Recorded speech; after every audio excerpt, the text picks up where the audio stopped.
acclamation? Hearing none, the minutes will be approved. I'll sign those. We need a vote, motion. We can't just approve them by No, consent? no. All right, is there a motion to approve the minutes? Moved by Mr. Rosa, second. I'll second it. Seconded by Mr. Carney. All those in favor signify by saying aye. Any opposed? Motion carries. All right, those are signed and up there for review. All right, let's swear in any member. Are there any members of the public that are planning to address the board tonight, or any applicants as well? Please go ahead and raise your hand if you need to be sworn, and stand if you would. If you're going to speak to the board tonight, please stand and raise your right hand. Do you swear or affirm to tell the truth, the whole truth, and nothing but the truth? Thank you. Thank you so much. That'll bring us to our first and only agenda item tonight, item 4A, Certificate of Appropriateness for Demolition and New Construction, case number UDP HP 21028, demolition of the existing police department headquarters building located at 1300 West Broward Boulevard, demolition of the two multifamily residential structures located at 1201 Southwest 12 Ave, new construction of the police department headquarters. Let's go ahead and do disclosures first. And then we'll go ahead to the staff report. I'll start with you, Mr. Bray. Any disclosures? No financial disclosures. I last fall had some interactions, messages with the project team, and directed them kind of to the government organizations or people for advice. Okay, thank you. Ms. Lyons? Disclosures? Drive-by. Drive-by. Mr. Parker, any disclosures? Yes, I was visiting site. Okay, thank you. Mr. Carney? Nothing to disclose. Thank you. Mr. Rosa? Drive-by. And I drove by on multiple occasions, have popped in on occasion as well, in the front door, and to visit my clients who came in the back door. And that's about it. All right, Trish, can we go ahead and have the staff report on this? Sure. Good evening. Tricia Logan, Historic Preservation Planner. As the chair outlined, this is for consideration of two requests for demolition: the existing three-story police department headquarters and two one-story multifamily structures that are located on the property as well. And you can see on the slide in front of you the locations of the properties that are considered for demolition. And then the second request is for the new construction of the new headquarters. And I just need to make a correction on the first page of the staff report at the very top where it says Certificate of Appropriateness for Major Alteration. It should say Certificate of Appropriateness for New Construction. As far as the consideration of the two requests for demolition, both properties have been identified as non-contributing in the most recent Architectural Resource Survey. And there's also additional information about the existing police department headquarters and its architectural significance, or the lack thereof, the integrity that's no longer there. In your staff report, that was documentation that was included in the Architectural Resource Survey, and the project team also prepared an analysis of that as well, agreeing with staff's analysis. For the new construction, it is located on the same parcel as the existing police department headquarters. The massing and scale will be similar to what exists today. It's just in a different orientation. And so if you look, I did outline within the staff report the exact heights of the existing versus the proposed. The existing structure is 42 feet 7 inches, and the proposed new structure that's closer to Broward Boulevard is 48 feet in height, and the garage that's set further south is 43 feet 6 inches. The project as a whole uses materials that don't necessarily agree with the Sailboat Bend Historic District guidelines, so that, as you know, is up for the consideration of the board in this particular context.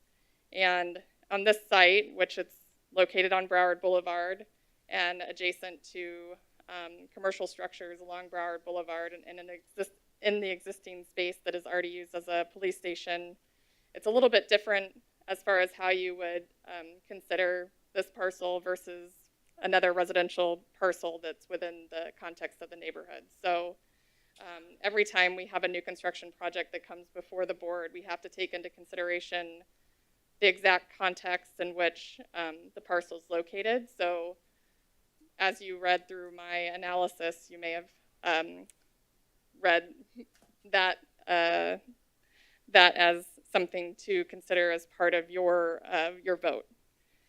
Most of the criteria within the code, the project either met or partially met. Like I said, there's items within the proposal that are not necessarily meeting our criteria, but there are aspects of the project that that help alleviate that aspect when looking at it as a whole. So when you look at the setbacks, for example, that's one thing that was incorporated into the project to help alleviate the massing and the scale from the neighborhood. So within the project, the plans for the project, these sections are included which show the overall setbacks from each of the streets. So this is showing Southwest 12th Avenue and the setbacks from that street frontage. And then from the south side, along that street frontage, along Middle Street, there's a large setback that's incorporated. Additionally, along Southwest 12th Avenue, the project team has proposed to do additional landscaping as well as a green wall system to be placed along the outer edge of the structure to help buffer the building between the neighborhood and help alleviate some of the additional scale that's incorporated.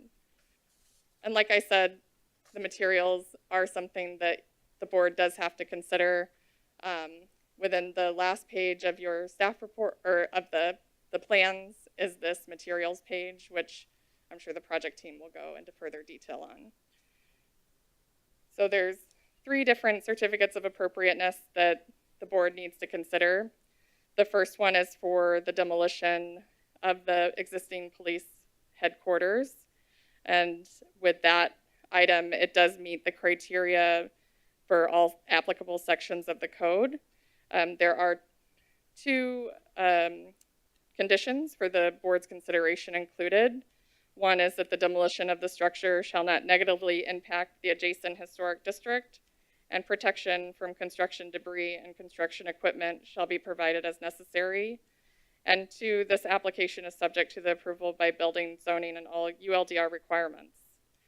The second COA is for the demolition of the 2 multifamily structures that are located at 1201 to 1205 Southwest 1st Street. And again, that meets the criteria as outlined in the code that's applicable to that request.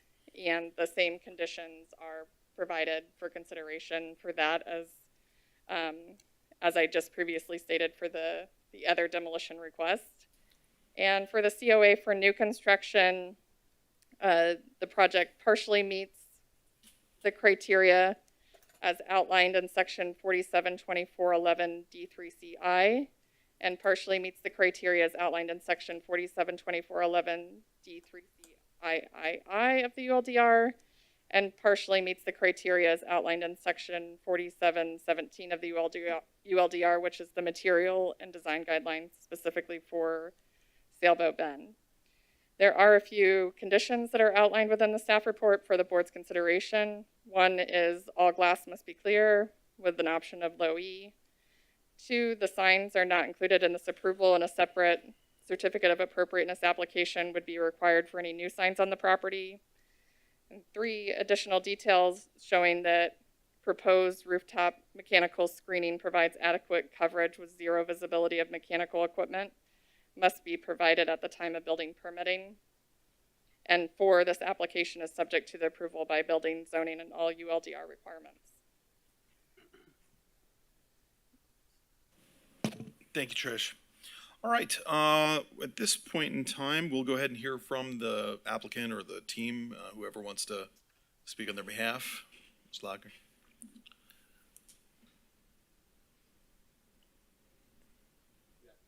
Good afternoon. You will have 15 minutes. Not well enough.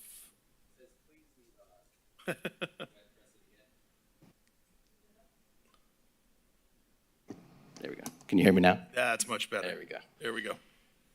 Good afternoon. My name is Evan Siegel with AECOM, one of the architects on the project. let me get my presentation open here.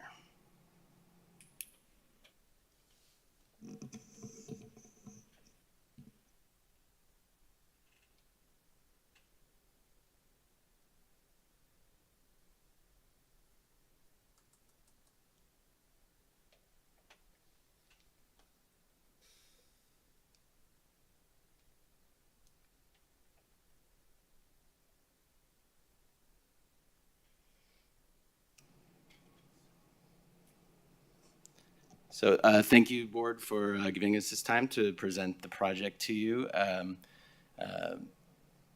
This is an amazing project for this community to have the opportunity to bring a new essential facility to the community. We were tasked with a very challenging project and site. Obviously, the proximity to this neighborhood is a challenge that we had to meet, and also the fact that we really needed to make this building a building that served the community and that brought the police and the community together. So that was a big driver as we worked through the design process. I think that Trish already covered the demolition aspects. This just shows the location of the buildings that will be demolished on the site. But ultimately, for your knowledge, part of the challenge of this project to bring it on time and budget is that in order to do so, we needed to use the portions of the site that we're currently parking. The facility needed to be maintained operational during the construction of this project. And that brought on certain challenges in site planning and where this building could ultimately go. So, and that became evident that in terms of the different negotiations the city had and how the site was going to be used, really the eastern, portion of the site became the opportunity for this building. So as you could see in the site plan, we had both security setbacks to think about.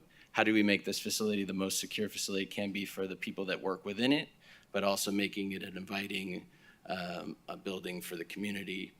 So we did step the building back more than the requirement of the zoning code, which was a 25-foot setback for the police portions of the building. So we're over 50 feet on the north side and the east side of the facility. For the community center, in order to plan that community center while still keeping the police facility functional, we did push into the setback on Broward by 5 to 6 feet, so that you'll see that in the plans. But one of the interesting things I think about this building that makes it inviting is the creation of that community center that is linked by this kind of open and airy glass lobby that then connects to the headquarters itself. So it really is an expression of welcoming, bringing people into the facility, and then from there they move on to the functions that they need to move on to.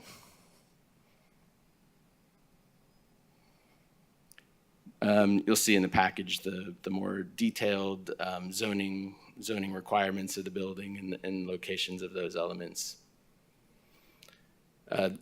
As you can see in some of the renderings, it is a very modern expression with glass for a lot of the workspaces that the police will be working in. They are secure, it is hurricane glass, and it is a ballistic rated, so there are, the protections, but it does create a sense of openness and connectivity to the people, rather than, I think the building now we have a lot of high glass, so you can't see into the building, and there's not that visual connection. So along Broward, you see in the foreground, the community center really kind of soaring and reaching out to the community and really creating that entry welcoming feature to the city as you drive east on Broward Boulevard. And then we had this strong sense of the building moving towards the street with the large cantilever, and we are introducing a lighting feature under the building to really make it a welcoming and interesting facility. This is the west facade, kind of at the public plaza. Again, just kind of demonstrating the openness. There is a terrace on the second floor for the police as a kind of a breakout space, an outdoor space that's protected for them.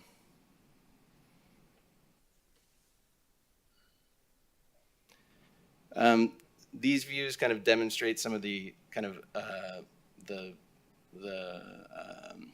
treatments that we have along Southwest 12th, where we interface kind of with the residential neighborhood. On the south side of the property, we do have a parking lot, which we'll have fencing. It will be the vertical picket fencing, not the chain link fencing that is currently there. We're replacing it with a much nicer fencing, and then landscaping hedges in front of that for screening. We have there is a loading facility along that east side that will be well screened and protected, and also landscaped. I think Trish went into these site sections, but I think they demonstrate that the facility really, we went from the ground floor, which is 18 feet floor to floor. We've pushed that back an additional 17 feet from the required 25-foot setback for one story, and then the third story steps back even further, over 55 feet. So it really trying to push the massing of this building away from the residential community as much as possible. And then along the south border, the parking garage is screened by a lot of the mature oaks that exist within the parking area that's currently there. And then the building is set back an additional 70 feet from the 25-foot setback. So really trying to mitigate the location of these buildings and the proximity to the residential neighborhood as much as we can with the limited site that we have. This slide speaks to one of the measures that was discussed with the community, really trying to create some context along that east wall, which is a rather blank wall because of the functionality within the facility. So we've come and we've introduced a series of green screens covered with bougainvillea that would just really soften that wall and create a buffer between the pedestrians and the residential community along that edge. So I know that one of the issues with the code and Sailboat Bend's requirements for materials is that we're not complying with all of the requirements because of the masonry that we're using. So we are using a precast concrete panel as primarily as the skin of the building on the first level and the third level, in addition to the glazing. We are introducing some vertical scoring into that to give it some visual interest. We think it's appropriate for this facility and this building use.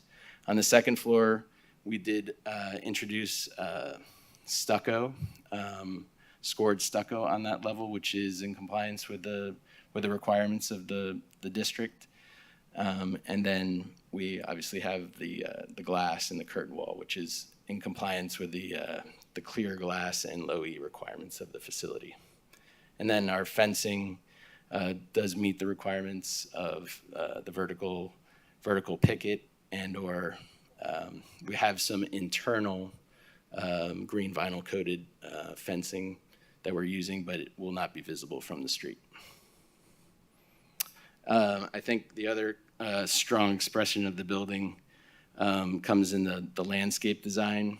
There is quite a bit of landscaping within the plaza area between the visitor parking and the facility in this kind of central zone, as well as all of the required street trees and base plantings around the building.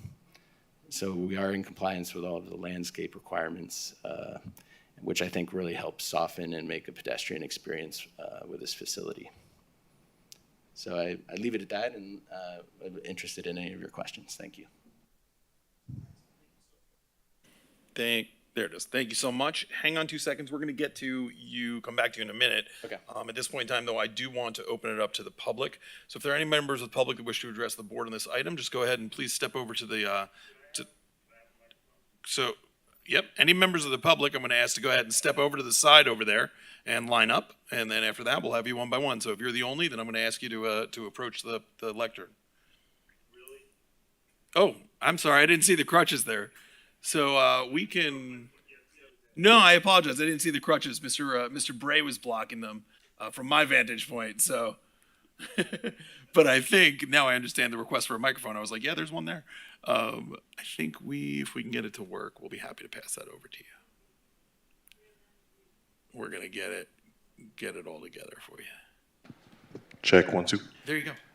All right. So do me a favor, sir. If you could please state your name and put your address on the record, then you'll have 2 minutes to address the board. My name is Mark Dickerman. My address is 1417 Himarcy, apartment 2, Fort Lauderdale 33312. Thank you, Mr. Dickerman. First, as Vice Chair of the Citizens Police Review Board, thank you all for your service to the city. I really, we do appreciate it. Even though you may feel unappreciated, but we do appreciate it. I'm here in favor of the demolition. I can see the police station from my dining room window, so it affects me directly. I do have one question as to where is the entrance going to be for the public to use the garage in the community center? Where is that entrance going to be? Yeah, if you could, that'd be great. Because that actually was a question that I had too. Yeah. So the parking garage is actually a secure parking garage for the police. There is going to be a visitor's parking lot located. On the west side or the east side? That's on the west side. It's on 14th Avenue. Yeah. So you'd actually be entering that off of Broward. Yeah, well, that actually affects me directly because that's where I live. Mm-hmm. But I'm more concerned about the turns. We need a turn signal at 14th.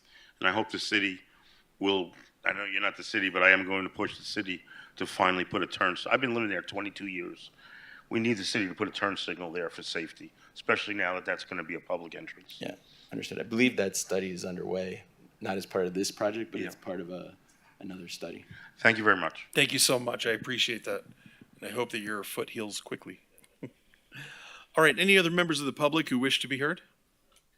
Hearing none, we'll go ahead and close public comment. We'll bring it back to the board. If anybody has any questions or comments, we'll certainly entertain those at this time.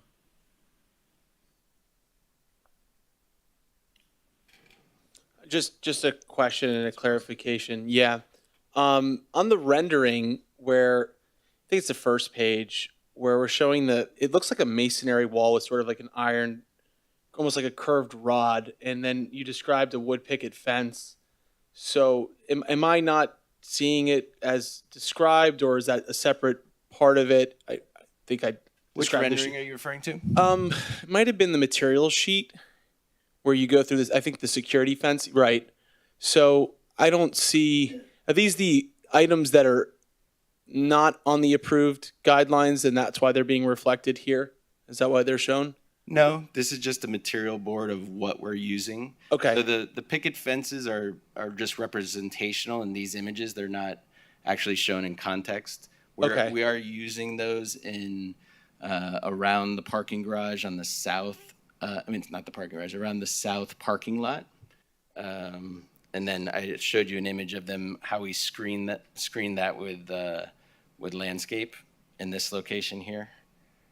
So that is facing southeast, correct? Correct. And that is a masonry wall, right? What you're seeing here is actually, I'm sorry, it's white, but it's supposed to be a hedge. So Okay. So it would be a fence with a hedge in front of it. Okay. And it's a wood, It's aluminum. it's aluminum. Aluminum picket fence. Okay.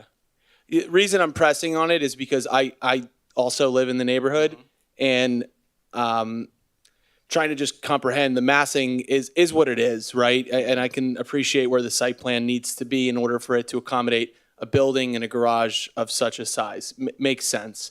But what I'm trying to just reconcile in my mind is what material that was originally. It was I interpreted it to be a wood fence, but it's not. But we're gonna have we don't have purview over landscape, but it's a personal interest. We're gonna have, it looks like palm trees lining that street. Is that correct? It's actually a mixture of deciduous trees and palm trees. Okay. So there's a stand of palms in front of the parking garage itself, Okay. but there are some existing oaks and other species along that street that will remain. Okay. We're trying to keep as many of the large species trees and non-invasives as possible. Got it. And currently the entryway from this 12th Avenue, I call it an entrance, sort of is at that intersection that's just one street south off of Broward, exactly where you're pointing, Yeah, correct? Right about there, yeah. And now when officers are coming onto and leaving to and from, They're going to be using this entrance here. Got on it. the 14th. into Okay. the garage this way. got it. These two entrances are more kind of convenience if we have some large vehicles that need to depart from the facility, not on a regular basis. The turning radiuses on the site require another exit, but the main day-to-day entrance is this location on 14th. Okay. I appreciate that clarification. I think that makes a big difference, and I think that's really well planned for it to be right there. I'm a big fan. I think it's going to be a tremendous, I'm not even going to call it an update. It's going to be a really, really nice improvement from what's currently there. It should look great. Thank you, Mr. Rosa. Any other members of the board? Yes, Mr. Parker. I have one small question down here on Southwest Second Court or Middle Street. Down here where you have the parking of the confiscated cars, and then where you have the new FPL vault. Now, it looks here that there's an exit there. Is that, Speaking to the mic. Eat that microphone, Dave. Speaking to the In mic. there. I thought I have it on. No, it's on. We Oh, just you can't- got it. You're just not speaking into it. Better? Yes. I'm sorry. Okay. Down here where this exit, down here, going on to Southwest Second Court or Middle Street, right there. Mm-hmm. Now, in the past, that has always been a problem because we would prefer in the neighborhood, I've lived there for quite a few years, that's always been a problem area. And now, are you going to limit that to only cars that are in the repossessed sort of area, or is it going to be everybody associated with the whole property area going? Yeah, the intent for that exit again is a secondary means of entry to the site. Yes, for the other jurisdictions that come to train at the facility that use that small parking lot there on the south, and for that confiscated lot. Again, the main entry in and out day to day is supposed to be the 14th Street entrance. See, in the past, we had individuals with the buildings along that area there, Mm-hmm. supportive, taking trucks and stuff in that exit. Mm-hmm. And it has, in the past, I've lived there long enough and heard a lot of complaints from neighbors in that area. I think in a way that this plan actually helps alleviate that in a way, because that may have been an entrance for fleet and parks that they could get into their parking lot. And this really, because this is a secure part of the site where only police is going to be using it, it actually will divert some of that larger traffic that has trying to enter into fleet, the fleet maintenance area and the fleet parking side to 14th. Can it be made as only an exit? Not an entrance? I think we can I talk don't know about if that. I don't know. Legally can do that, I'm not sure. I'm not sure how that would work. Well, I mean, as I yeah. say, I've lived there long enough to see and hear complaints there, because we've had it closed at one time and then open and it's closed, and it has been a problem area right there. Understood. I don't know if is that an operational issue, Lieutenant?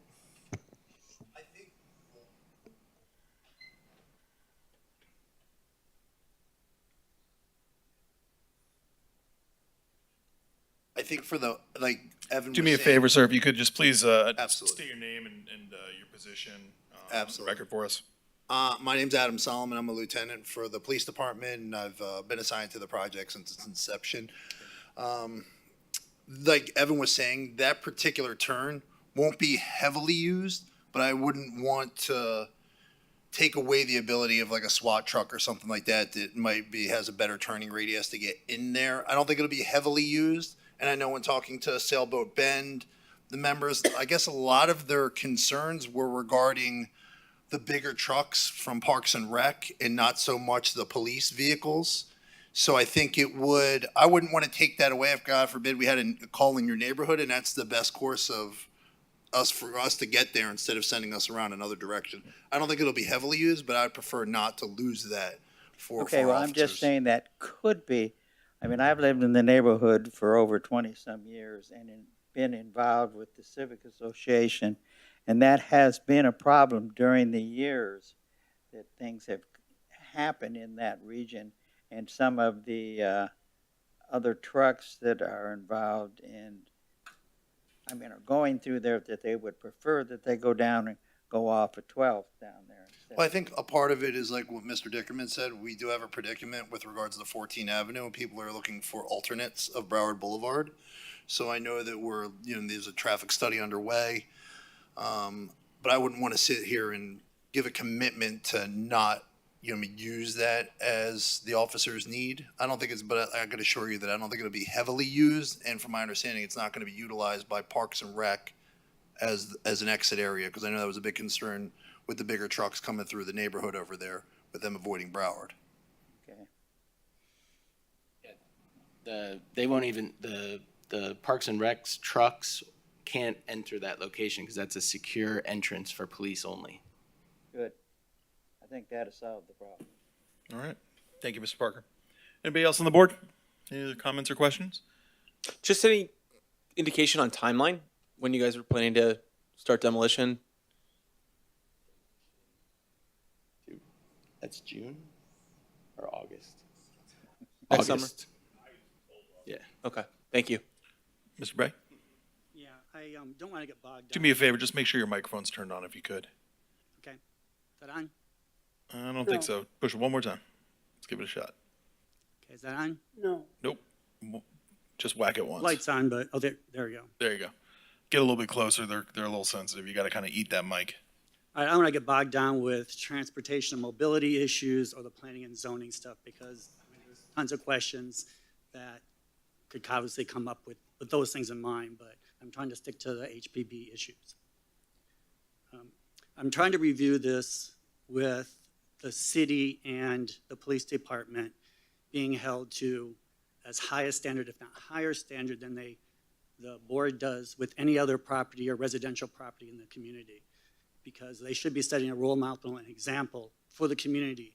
And so, in looking at a lot of the material that you've written up about the project and what Trish has responded on with the staff, I see there's a lot of things that are partially met and things that have not been met, and a few things that have been met, and I still question some of those comments.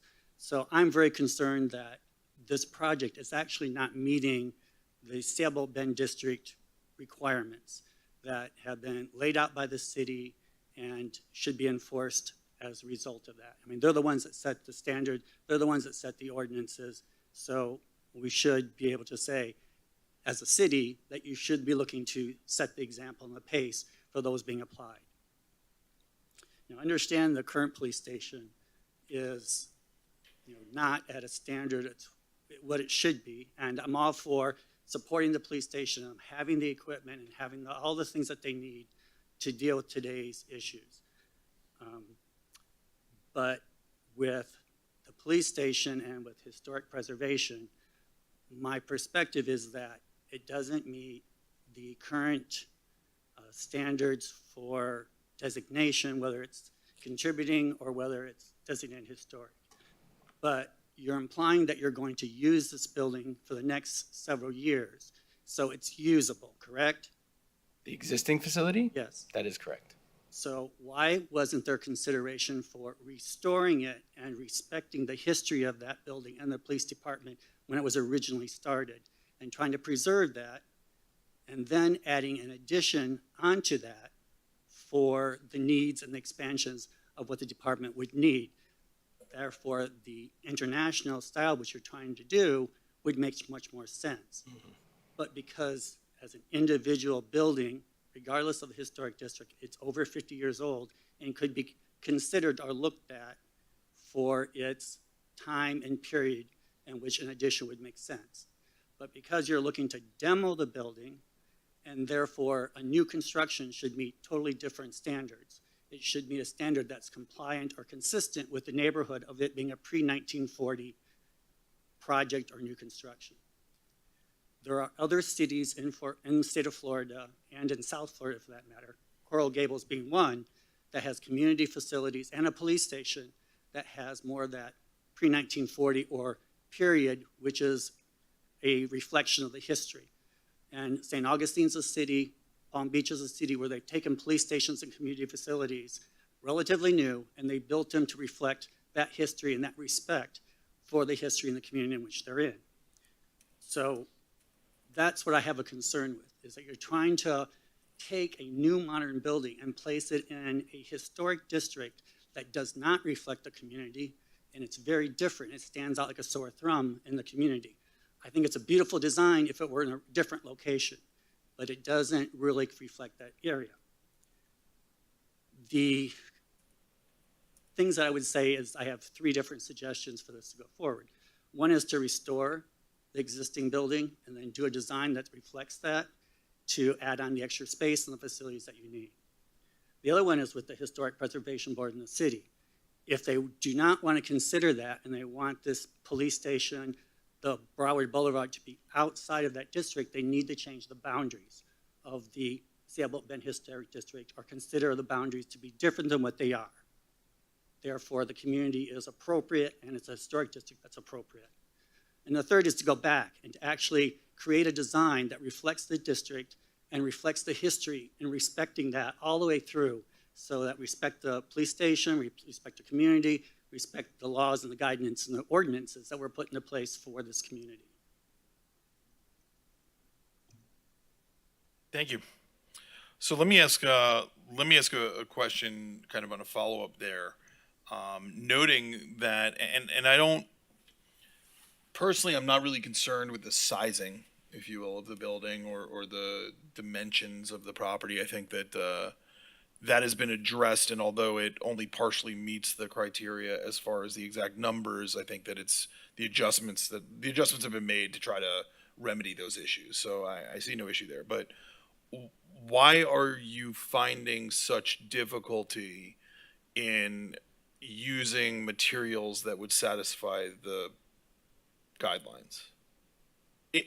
And maybe, forgive me for phrasing it that way. Mm-hmm. I don't know that you're finding difficulty. Maybe you just chose not to. I don't know. So I guess maybe the better question is, why are you not using materials that just satisfy the guidelines? I think it came down to, I mean, there's budgetary concerns for the building, obviously. We're trying to meet a bond, and we're trying to meet a program that has very, Do me a favor, just speaking to the mic. Oh, sorry. So I think it comes down to budgetary issues on the building. I think trying to build this out of block and stucco, the entire facility, at least with the current design, is just not feasible. With a precast panel, we've got, there's ease of construction and in terms of the time and that it takes to build the facility.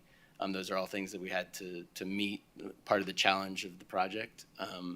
So that we did try to make gestures towards that because the whole facility we had done in precast. So we made gestures towards that on the second floor, trying to incorporate that material to make the facility more compliant. I know it's not completely compliant. So I would say those are a couple of the reasons why we didn't use I think that the palette of materials that are prescribed in the code are a much more residential type palette of materials. This is a civic essential facility building. Could it have been done in all block and stucco? Yes, it could have been. But we were trying to portray a different kind of aesthetic with the building. As Mr. Bray said, in keeping with its predecessor, but looking to the future. All right, thank you. Any other comments or questions from the board? Yeah, just with that, it's Yeah. not our consideration for cost, because that has been coming up with residential properties too. So we're not to be considering cost from my understanding. It's more of a, does it meet the standards of the district and the requirements of the ordinance? Yeah, and that's definitely our consideration, right? And I agree, Mr. Bray. As far as our consideration, we're not really supposed to take into cost into effect in our making a decision of whether or not we believe it's an acceptable material to use. I think that is a reasonable, from my perspective, is a reasonable explanation as to why they chose not to meet the criteria. I don't find that to be an unreasonable explanation personally, but I agree with you in the sense of our consideration. Yeah. It comes up every single month where Yeah. owners of properties are saying like the difference in the cost Yep. is like half as much. And so Mhm. they're looking to alleviate that by doing a substitute product, and it doesn't meet the code. So we're doing the same thing to them. And that's why I'm saying the city, as much as the police department, should be upholding those ordinances and looking to make the standard so that everybody else understands there's no hypocrisy. That's the standard that we put into place. Either change the ordinances, change the boundaries, or change something so the rules apply to everybody. Yeah, and I think that there's something to be said for that. Like, and to some extent, if this were a residential building, I take the commercial versus residential aspect of it as well to be something that I'm taking into consideration, because we're dealing with the scale of the project too. Because I couldn't agree with you more, and that's one of the things that drives me nuts here. I'm a very, ironically, textualist when it comes to statutory interpretation, and it's pretty clear. This is what you can use. This is what you should use. This is what's within the guidelines. But what we've often said as a board in the past is they are guidelines when we're dealing with Sailboat Bend. They are not statutory code. It's not a mandate. It is a guideline. And so to that extent, we have some leeway. And in a project of this size, in this commercial setting, as opposed to a residential home, I think I understand the concerns more than I would if it was a homeowner saying, well, I saved a couple of bucks on that garage door versus another one, and I'm going to put up that polyvinyl fence as opposed to the wooden fence. Like, I'm like, no, you live in a historic district. There are certain, you can make those gives in certain areas and maybe not in others. So I sympathize and empathize with your position, but to me it's a little different here because of the scale. And I can tell you that I think that the issue of the guidelines and the way that they're written and the updates that need to be made and the way that they're implemented is something that this board has struggled with for months, if not years. We have this discussion how many times that all of us agree on a certain thing and say the guidelines should say X, but they say Y. And we say we need to update that. We need that to happen because it's now 2022 as opposed to 1998 or whatever it was when that was initially written. And that's a constant struggle that I think is just being echoed here once again. And to the extent that it's something that we need to take into consideration moving forward, I think we are all in agreement that we do. But with that being said, I've now gone on my soapbox long enough. If there are no other comments from the board, Ms. Lyons, did you want to say something? If there are no other comments or questions from the board, I'd entertain a motion. I just have one clarification to go Please. off of your points, and they were well said. What would there be in terms of timeline, cost aside, would there be a timeline difference if you were a traditional block construction, block stucco versus these precast panels? Would there be significant time saved in?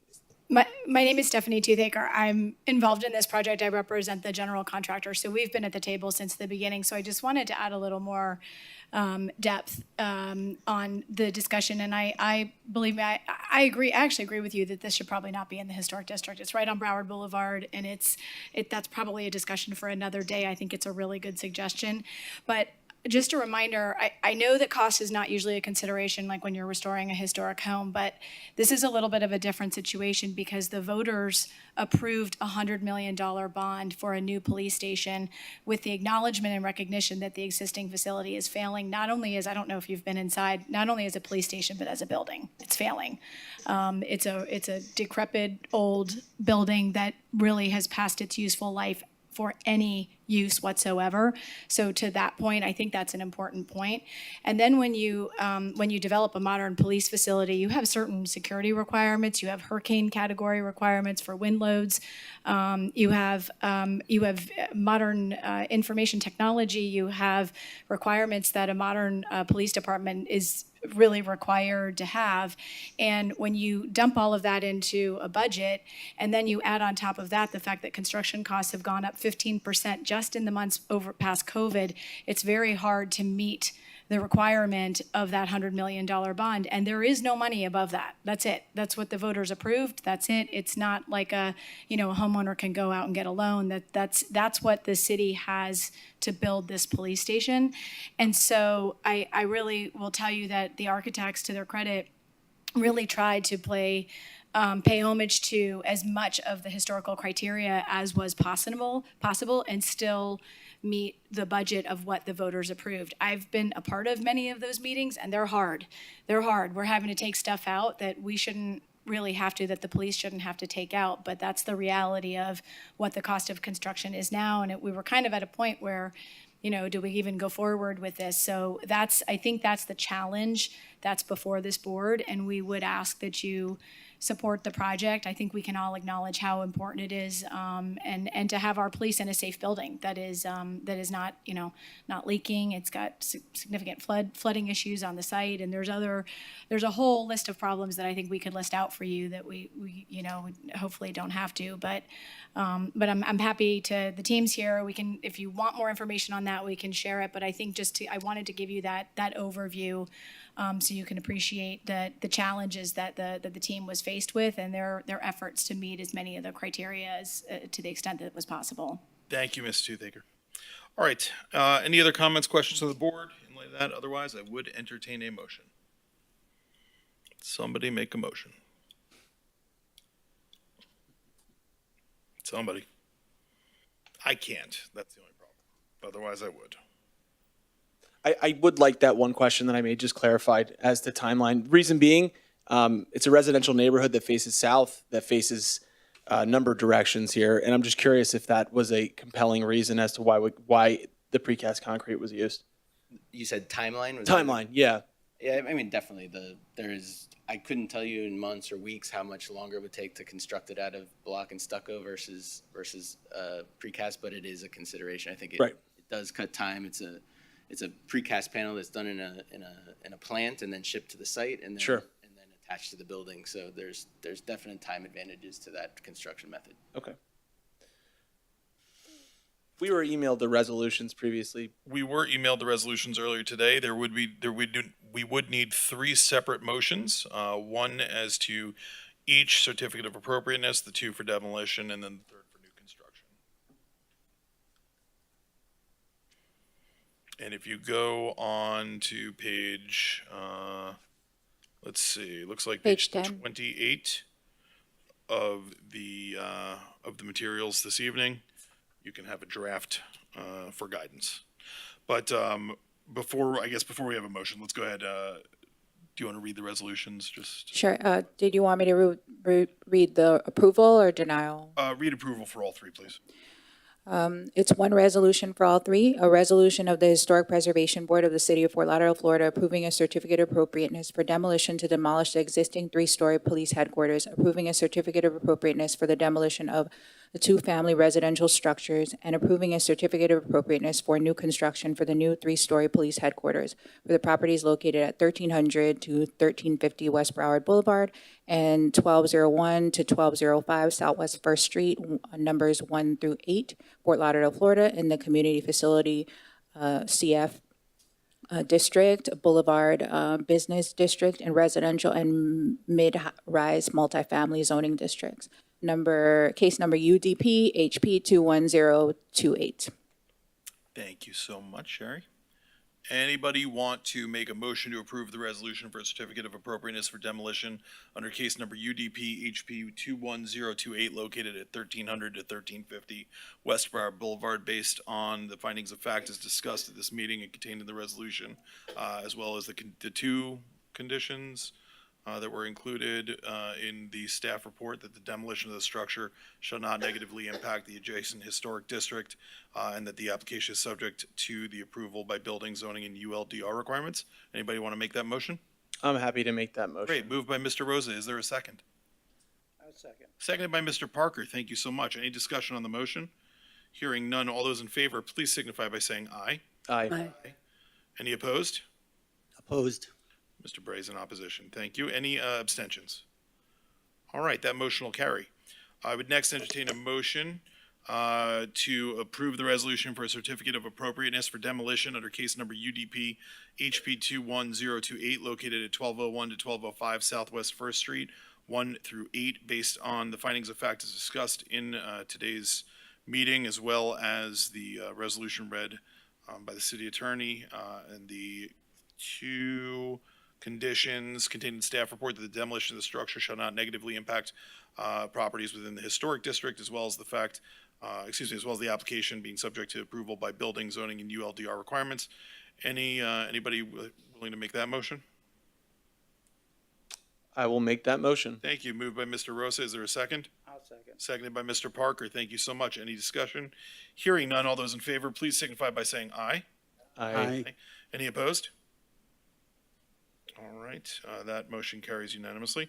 And then is there anybody willing to make a motion to approve the resolution for a certificate of appropriateness for new construction under case number UDP HP 21028 located at 1300 to 1350 West Briar Boulevard and 1201 to 1205 Southwest First Street, 1 through 8, based on the findings of fact as discussed in this meeting, as well as the staff memorandum and as read in the resolution, including the adoption, or the acceptance of the materials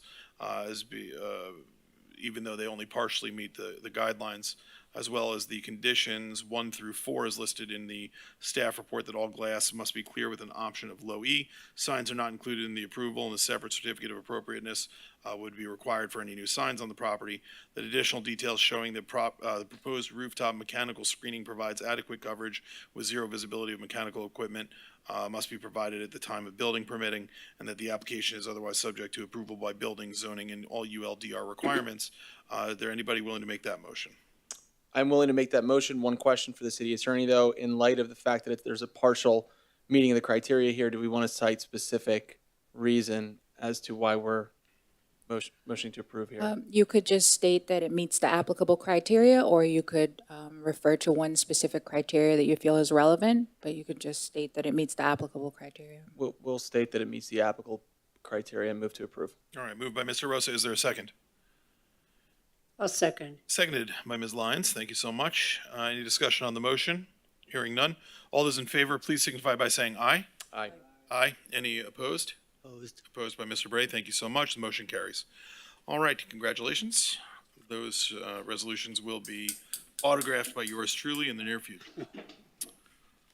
All right. You guys need a new building, something fierce. So that will bring us to, let's see, communication for the city, to the city commission. I don't believe we have any this month, unless anybody has anything pressing. There is. No? Okay. That'll bring us next to item number 6, for the good of the city of Fort Lauderdale, telling the story of the Sailboat Bend Historic District. Trish, is that you? This was an item that was brought up last month by our new board member, Richard Bray, and it was a brief discussion within the board, and there was a motion to place it on this agenda just to continue that discussion. Okay. Mr. Bray, anything you want to address this evening on this item? Just to follow up a little bit, because I guess the city got. Minute, Mr. Bray. Folks, if you could just do you a favor and just carry the conversations outside. We do just have a little bit more business to attend to. I appreciate it. Thank you so much. Good to see you. Go ahead, Mr. Bray. Because the discussion was brought up about the grant that was given to the city for further surveying and research for the historic properties or resources in the city of Fort Lauderdale. I brought up that this was the time to consider writing grants for further funding of different things that the city could address in its history. And one of them that I noticed was that there was really no cohesive story about Sailboat Bend and why it's designated a district. So it's potentially writing a grant to address some of those issues as to why this district is why it's been designated historic and what are the features or attributes to it that tell the story of why we have designated that such. So that was just an example. There's plenty of other things that you could use for writing grants, such as the Rivermont Indian Museum, which has just gotten archaeological designation. So again, doing some research and telling the story of why that is and how that's relevant to the city itself and how we want to tell that story and build a facility or art that revolves around that. So there's just opportunities that I wanted to see if we could get the city to write a letter to direct Trish or other resources to write grant applications, since this was the window to do that. You know, we dealt with an issue at was it the Stranahan House a while back, where we were talking about covering up that vent and using the covering of the vent to put informational artwork on the outside to tell the story of the Stranahan House in Fort Lauderdale and the Seminole Indian trade and stuff. You know, it's ironic that we were just talking about the police station bordering Sailboat Bend, because that would seem like a really neat potential ability to have some sort of artwork, informational artwork display on the side of the station property that faces Sailboat Bend Residential. You know, maybe something to think about, maybe something to pitch to. That is one of the potential things with art in the community. Yeah. And so there is that huge wall that's on the cinder block wall that's on the Indian Midden there. And that would be something that would be an art project, you know, Right. make sure those walls are stabilized because they don't look too stable at the moment. But if they're stabilized, then you do mosaic tiles Sure. to make it significant and to tell that story. But again, you need grant applications to do some of those types. So who would be the and maybe you know, maybe you don't, Mr. Bray, I'm not sure, but who would be the proper authority to address the grant issue? Well, there are several resources to that. Trish is one who can write grant applications. The Historic All of her Society- free time. Oh, right. But that is the city designated No, I understand. resources for her to get the assistance to do that. Certainly the Historic Society of Fort Lauderdale, Mm-hmm. you know, the Community Foundation of Broward, those are all avenues to approach to get this done, but the city kind of has to encourage it and be supportive of that. So that's why I'm directing for the good of the city to someone to have the resources to write those grant applications so you can improve the communities in which we are and tell the story of the history of Fort Lauderdale. So would your request be specific to Sailboat Bend at this point, or would it be on a greater scale? It could be a greater scale, but like I said, I was focusing on that because she had brought up the Rivermont Indian Midden and the grants. So I thought, you know, it kind of made sense to me to, So because there really is a walking tour of the H1 district. And clearly Stranahan House on its own has their own museum and storytelling. Right. But we've designated Sailboat Bend a historic district, but there's no story. There's no reason for people to go into that neighborhood. Sure. Why is it designated? What is the story? What's the reason why it's designated? You know, that is something that you need to promote and put out there. Otherwise, why are we kind of making this so significant? yeah, so for our purposes, I think that really our step would be communicating to the city a desire to embark upon that or explore that grant possibility, and obviously allocating resources to assist Trish and her department, meaning her office, literally her only office, because she's the only person that they've hired in this. We need to get you more people. We need to get you more people. Well, We've pushed for it. to So be honest with you, there's two things that came up here. Because in the past month, I did go to the Historic Society and I did talk to them a little bit. And a bigger issue came up where there has not been a charrette that's been done since 1974 that revolved around the Sailboat Bend Historic District. And so that's a long time to wait to have a master plan or a planning done for that community. And so when the police station comes up and we're kind of debating why is it in the historic district, it shouldn't have to deal with these issues. Well, there needs to be a bigger plan and a strategy that needs to go on. If it's been 40 years or longer that anyone's ever sat down and figured out how are we going to plan this district? How is it going to evolve with the evolution of the city? And so maybe that's the bigger approach to take, requesting that the city does a charrette that gets all of these people together and talks about how we're going to keep the history of our city and Sailboat Bend as relevant and plan accordingly. So- Because Lauderdale Trails is going through, you've got plenty of things that are being discussed and going on, the commuter rail, all those things are affecting that historic part of the city. So I think that for our purposes, really, what we need to do is we need to narrow down exactly what the ask of the commission would be for the communication. So to that extent, what I would suggest is if we want to discuss sending a communication to the city commission on this issue, then Mr. Bray, I would ask that you come up with 3 or 4 or 5, whatever specific asks or points you think that we should address would be. So that we then can discuss them as a board and say we want to include X, Y, or Z in our communication and then put that together. And then if the rest of the board is inclined, then let's vote to put this on next month's agenda so that we can again, so we don't lose track of it. But at least next month, then we know that we're going to address, look, we're going to potentially send a communication to the city. Let's narrow down exactly what that communication is and let's fire it off. Do we know what the deadline is for these grants? Generally, grant applications are due by They take June forever. 1st. So it just depends on the organization, whether it's, national, state, Gotcha. Broward, Okay. or even, like I said, private. So We've- this is the window in the beginning part of the year. that Got it. Those grant applications are usually submitted. Okay. All right. So So there's a time is of the essence in some of these things, if you're going to get it in for this year, or you're going to keep kicking Right. the can down the road type of thing. Understood. All right. So yeah, if there's an inclination to send a communication to the city on this issue, then I think that we should probably vote to put this on next month so we can narrow down exactly what that communication is. Do we? Can I just understand where the grants sort of center into who would be sort of pointed to do some of the artwork? How does it go to the next step in which they elect an artist to then do some type of presentation or some kind of work? How does that function in terms of the next step? It's there. So we get approved, we get a grant. Who's appointed to then push that out, make a decision? Is there a Sailboat Bend Civic Association involvement? Just the mechanics of it. And does anyone know?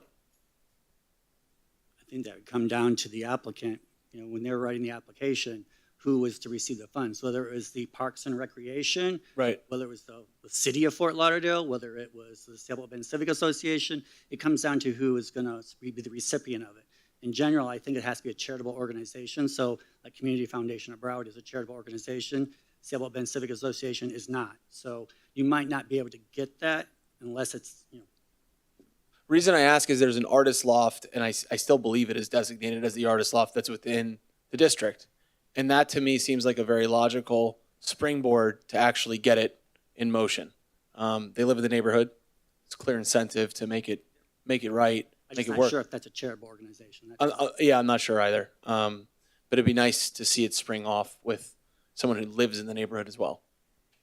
May I just suggest that if we're going to request anything of Tricia, if she is applying for anything, it's on behalf of the city. So she doesn't do work for third parties or associations or anything like that. And in addition to that, any request of the city commission, it should be in accordance with what this board is authorized to do under 4732.3, the powers and duties. So some of the things that are listed are undertaking education programs, including the preparation of publications and placing of historic markers. So the board's actions have to be limited to what's authorized here. So just, to kind of make sure that we're in accordance with what's required.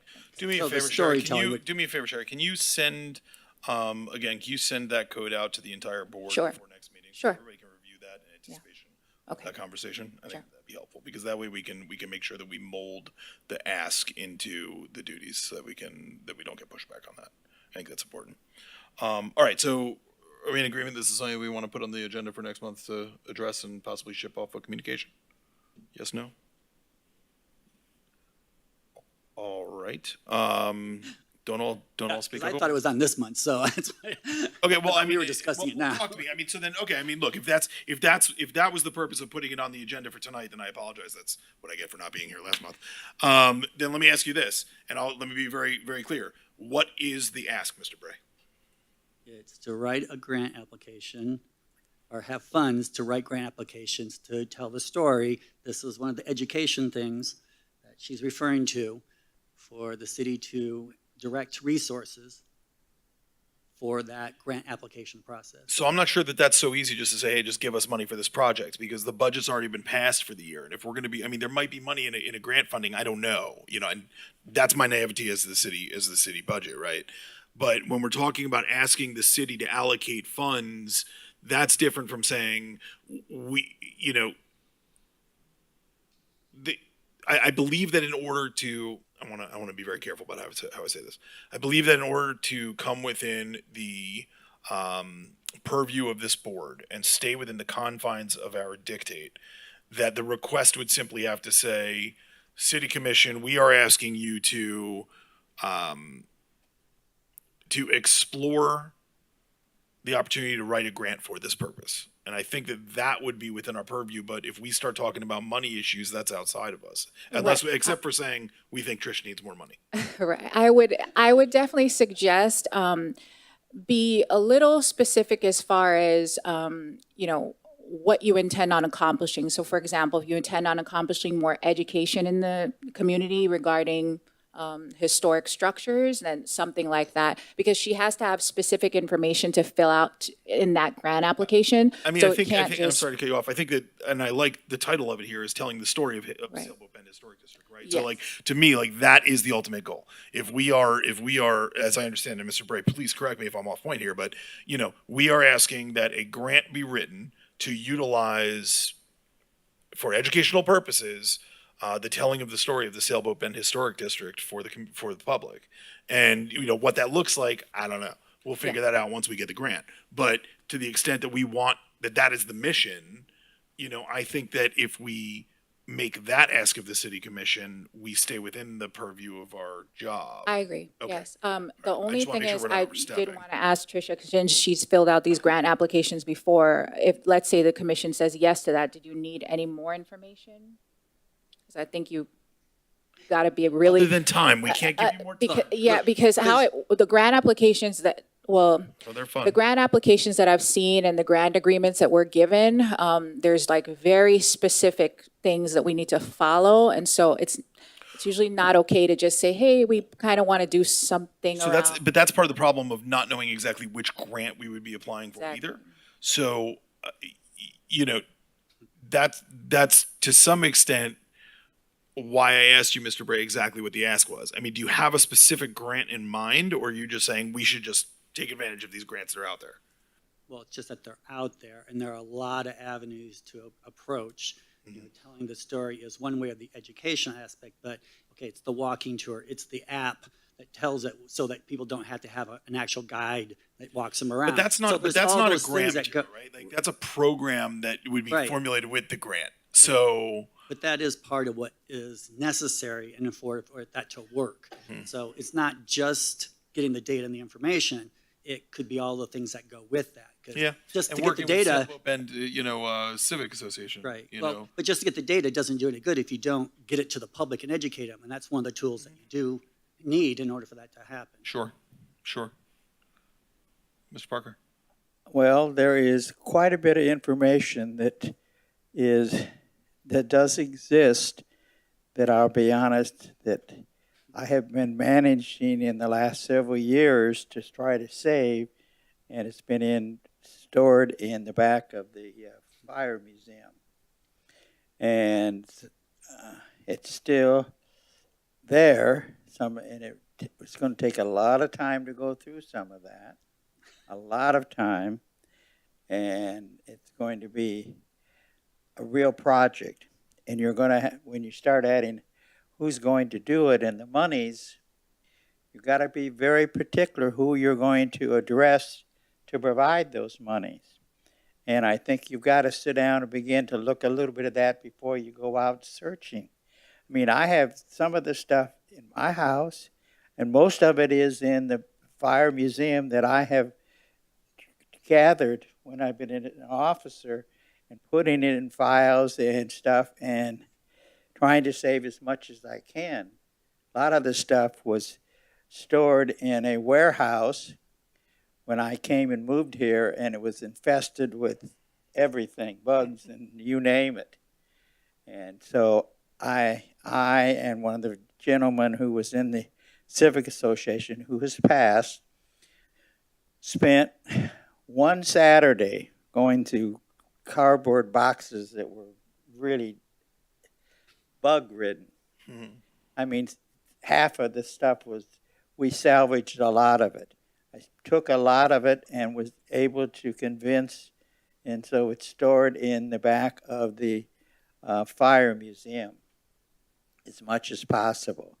But it has, several months ago, I asked the Civic Association if anyone wanted to go look at stuff, and a few people came, we went through it, and it was an effort that was productive to some respects, but it's going to take a very, very disciplined project.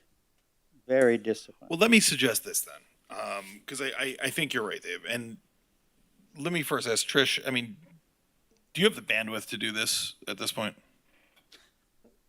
Candidly. Yeah, it's hard to answer that exactly, but in the past few years, I've been applying to the Florida State Historic Preservation Office for their grant program that's offered through the Division of Historical Resources. And as a certified local government, we're allowed to, I believe, apply to 2 per year. The past several years, I've applied mostly to do architectural resource surveys because that's something that was identified as, something that we would like to work towards to surveying the entire city. And then this current year, we're working with a grant for the Strategic Historic Preservation Plan, which gives us the opportunity to have some conversations as far as what are the priorities for the city and to set goals for historic preservation. And so we have more of a plan to work from for the next few years. And that's something you received a survey on recently. So that's something we'll be working through over the next few months.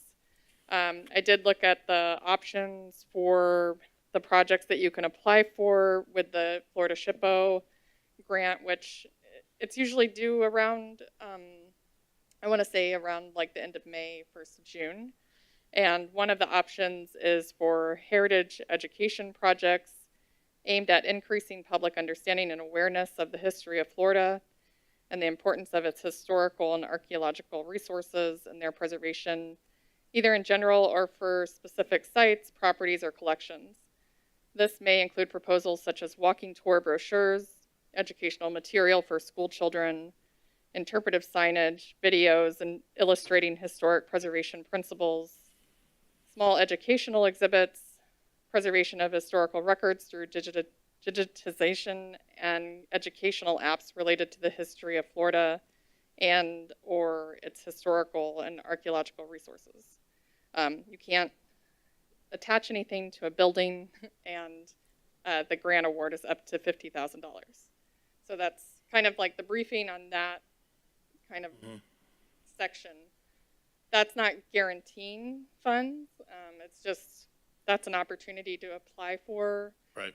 If there was direction given to say, this is something that would be of interest to pursue as part of an application process. If we do apply and get the funds, it gives us the ability to hire usually an outside consultant to perform the work. Like I'm involved very heavily, but But no, we bring in a consultant. I mean, that's the consultant does do legwork as well. And that's kind of what I was looking for, is that type of opportunity. And particularly, as Dave's pointing out, is that that information is being lost. Right. And so the longer we put this off, the more information, whether it's the residents or the files that disappear. So I wonder if the Sailboat Bend Civic Association, or it's Civic Association, right? Yeah. Would be a better party to apply for the grant. They can't, they're not a They're not allowed. 501, they're not a 3, they're a 4, so. Gotcha. See what happens when you try to get cute with these things. I always screw them up, right? Well, look, I think that if we're going to send a communication to the city then on this, it's going to have to be a request to apply for either that grant that you were just speaking of or a similar grant, for this purpose. But I don't know. I mean, look, I don't know the rest of the board's feelings on this. So. Well, I might also add in terms when you're talking about that. Into type- the mic, into the mic. Get in the microphone, Dave. Get in there. I think one of the things, as Trish has said, you know, I believe that there are some items there that we do have, some items we don't have, in the sense that we would have to have a pretty solid guide sheet to see whether or not that we have enough information for the application, because I'm sure in the judgment, they would select those that are much more applicable for that grant. Usually that's how they work. And I mean, if I could sit down with you, and I know pretty much some of the stuff that's there, but some of the file cabinet has things in it that I just saved, you know, it's not even labeled and stuff like that, because otherwise they were going to be thrown away several years ago. And I just, you know, begged, and I got it the fire museum chose to take it and save it for us. So Dave, let me suggest this then, and yeah, because I think you're right, and I think you're drilling down a little bit on this. Then let me suggest this. I suggest that we send a communication to the city commission that they explore the viability to apply for the grant, and I forget the name of it, Trish, whatever grant it was that you were just talking about. It's the Division of Historical Resources small matching grant. That one, and that we suggest that they explore the opportunity to apply for that grant for the purpose of telling the story of Sailboat Bend Historic District. Fair Sounds enough. good. Does that sound good to everybody? Sounds great. All right. Well, isn't timing a problem?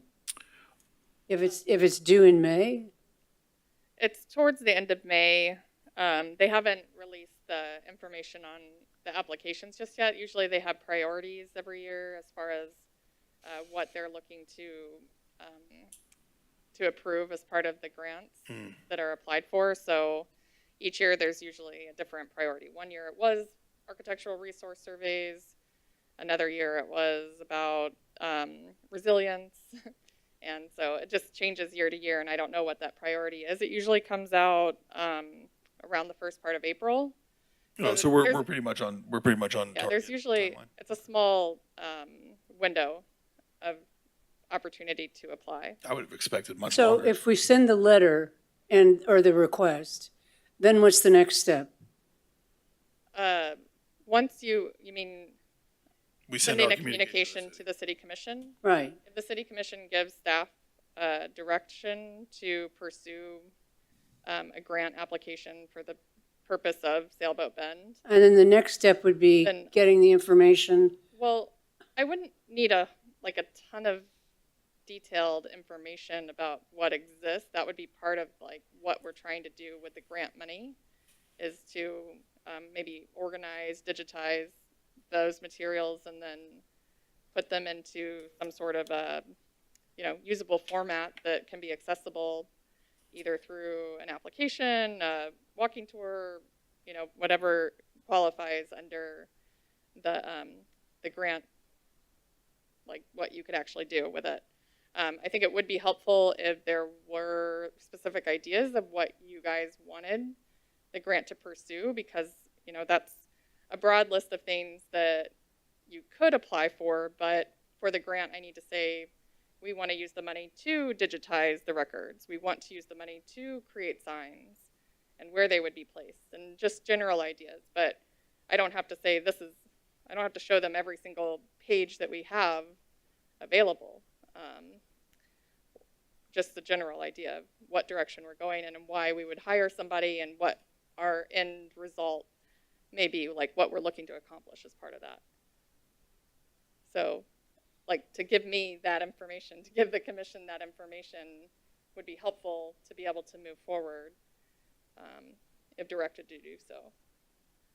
But once the application is submitted, the state has a review, usually in August, of all of the grant applications, and then they rank the applications, and that list is sent to the Florida State Legislature to vote on whether, how much money they're going to give towards these projects that have been recommended for approval. So then we don't usually know until July 1st the following year if our money if our grant was accepted, if the money was allocated, and then usually then we get notification that we can move forward, we've been awarded the grant, and then it's this whole process of like trying to get somebody to work on it. And then we go from there. But It's a if you apply process. this year, we're not starting the project for probably a year and a half. Okay. So, any other questions for Trish or anybody else on this? No. All right. So then, let's formulate the communication. It will be to the city commission, to requesting them to undertake, and explore the applying to the grant that Trish, spoke of. And we encourage them to do that. Is that something that we all agree on? Yes? But could you just state what you want her to specifically apply for within the grant? Because she listed some things that she can do, but she Well- wants guidance from you as to what exactly to apply for. But digitizing the material would be a big one. Yeah, I mean, I think I think I don't want to give too much guidance because I think that, it's going to depend on somewhat of the way that you want to formulate the grant application with the purpose of telling the story of Sailboat Bend, utilizing existing known materials and then, pushing that messaging out. I guess maybe the better thing to do is say, what direction do you need? Yeah, I would say just some general goals. Like if the goal is to digitize the records, like state that. If the goal is to have signage out, state that. Then Okay. I can work with that and figure out. Isn't it then to digitize the records in order to construct a narrative? Yeah.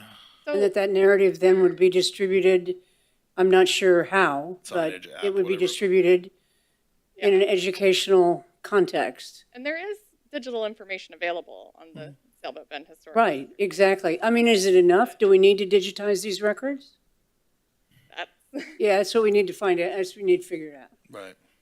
So, I mean, this is where we get into the cyclical talk, right? Of Right. You want some more direction as to what kind of we envision this plan to be, but we're not really sure what it is other than telling the story of Sailboat Bend. We don't know exactly what we have other than there's a bunch of stuff out there that we Exactly. need to digitize and stuff. So my concern to some extent is that we're not ready to move forward. I agree. And yet at the same point in time, I want to make sure we move forward timely enough. And I almost want to just ship it to the city commission because if they are interested, they're the ones that are going to ultimately really be giving the direction to Trish. Okay, So in my opinion, the communication of the city is we encourage you to embark and explore applying for this grant. Let them be the ones to give Trish the direction because what we say, it is what it is. And they can Well- review this record to the extent to see what the options are and what our concerns well, are. we do want to create a narrative Right. Absolutely. 100%. with, and the more accurate, the better with the records, if we could digitize those. Agreed. But what that ultimately looks like, Trish, whether that's a walking tour, whether that's an app, whether that's, a historic marker, I don't know. I don't know. But the goal here is to tell the story of the Sailboat Bend Historic District in an educational manner, whatever that Right. means. Right. So maybe I'll just sit outside with a small campfire outside the police department. That's going to be beautiful. And I'll tell the story. I'll say, a cold and snowy night in Fort At Lauderdale. the community center, right. So, Or William Lauderdale Park, anyway. yeah, right. So I think that, I think for our purpose, the communication will be that we encourage the city to take the steps necessary to explore the application of the grant that Trish spoke of for the purpose of, for educational purposes in telling the story of the Sailboat Bend Historic District and preserving known records and evidence of the district. And then the specifics of which we leave to the commission's brilliance. Thank you. Would anyone from the board would you like to appoint someone from the board to attend the city commission meeting to talk on the board's behalf? It's highly suggested. You nominated yourself. I was looking at Dave because I was hoping that Dave was going to go that. You are category, nominated, man. Yeah, I mean, I'm going to appoint Mr. Bray. Yes, right. So as part of that communication, Mr. Bray would be the appointed member of the contact. board to attend. But we do need to vote on the communication. So Can I Dave, please. say one thing? And you can attend too, Dave. Don't worry, you can Speaking absolutely to the attend. mic. Because of his knowledge and depth, he might be better, but either way, I'm fine. In Speaking to the mic. Get into that microphone. in terms of what's there, I have sort of a vision what's there because I threw out all the bug stuff that was not valuable to keep, okay? And I tried to save during the years the things. And there are some things that are very valuable resources that's already been written about different kinds of people that were in the original community and things that happened that you could start with and expand.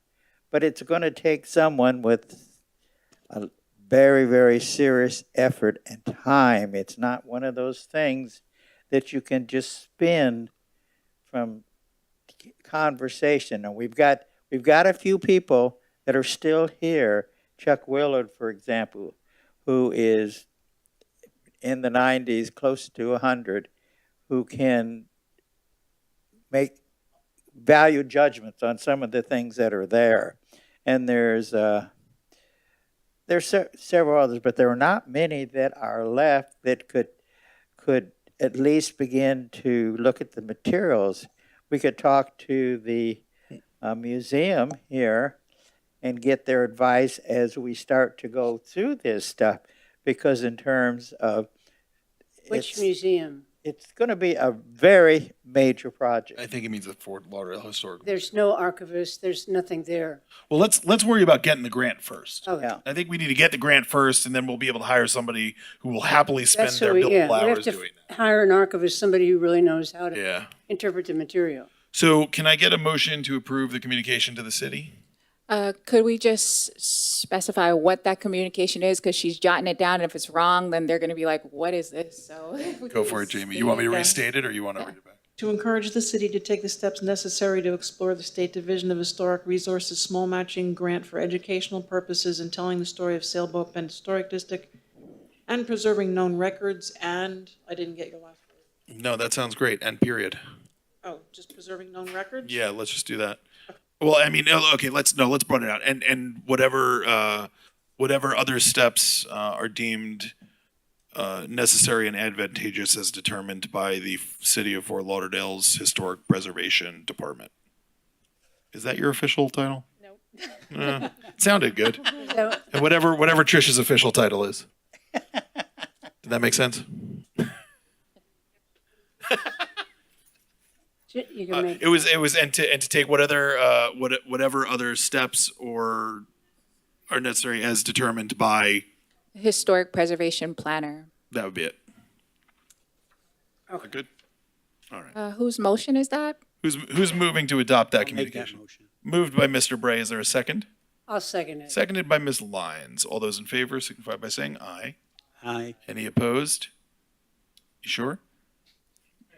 Passes unanimously. So that communication will be sent to the city. They'll address that at their next meeting or the. Well, it'll probably be either like maybe 4 to 6 weeks. We are super important. They should not wait that long to address that. No, that's fine. That's fine. All right, so we'll get an update once the commission addresses that. All right. Amendment to the anything further on that item before we move on? No. Nope. Winner. Item number 6B, amendment to the 2022 Historic Preservation Board meeting schedule. We are going to need to move our May meeting. It is currently on May 2nd. However, Ms. Logan is not going to be able to join us, so we are going to seek to move that to Wednesday, the 4th of May. Is there anybody who has any objection to moving that meeting to Wednesday of that week for May? No. No? All right. Could we just adopt that by acclamation? You need a motion? Motion, Would somebody please. move? Thanks. Would somebody move to move the meeting to the 4th, please? Moved by Mr. Rosa, seconded by Mr. Carney. All those in favor signify by saying aye. Aye. Thank you. That'll be adopted. All right. So that meeting in May will be moved to Wednesday the 4th. Thank you very much. Thank you. You will have a substitute planner next month as well. So she is Yvonne Redding. She's been here and attending meetings in the past, so she'll be here to speak on my behalf and have the staff reports. A couple other small updates. The federal courthouse communication went before the city commission like, I don't know, 6 weeks ago or so. And they did ask for staff to reach out to the GSA to inquire about potentially moving forward with a designation application. So we did reach out to the GSA and recently sent a memorandum to the City Commission of what their response was. And so I will forward that to you guys, the members of the HPB, so that you can review that and see their response. What was their response? Basically, they did not take an issue with us moving forward with a designation application. Oh, great. But we haven't received direction to move forward with that. So then on the topic of the Strategic Historic Preservation Plan, we will be having a couple of events later in March. So I'll be sending out more information on that shortly. But if you as a Historic Preservation Board member do attend one of those meetings, just make sure that you do not interact with each other or speak on behalf of the board at those events. Got that? Stay away from one another. Don't talk to anybody. Report, Right. tape your mouth. Anything else? No, that's it. Thank you. All right. Any other matters for us to address this evening? Yeah, I brought up just briefly earlier about the charrette, and I was just curious, is that something in our purview to address before the city commissioners? Is that something we can request? Because, as I pointed out, it's been such a long time that they've actually done a plan or letting the Salem Bend Historic District. The charrette issue has been talked about a lot in here, and even the issue that you brought up about changing the district, that came in a 4-hour meeting we had about that, and I mean, Last you May, can. I know, for example, when these ordinances for Sailboat Bend came up before the commissioners, there were several of the commissioners that had committed to holding a charrette, and that's not been done. So the that's question is that in our purview to request them to do that? Yeah, I think that's something that needs to go to the commissioners. That's, I think, outside of our. That's correct, because the individual members in their capacity as living in that district can do that with their commissioner. All right. With that, good meeting, folks. We will, I'll entertain a motion to adjourn. I move we adjourn. Thank you. We'll be adjourned at 6:26 p.m. 36 p.m. 6:36 p.m. I think. That's a very early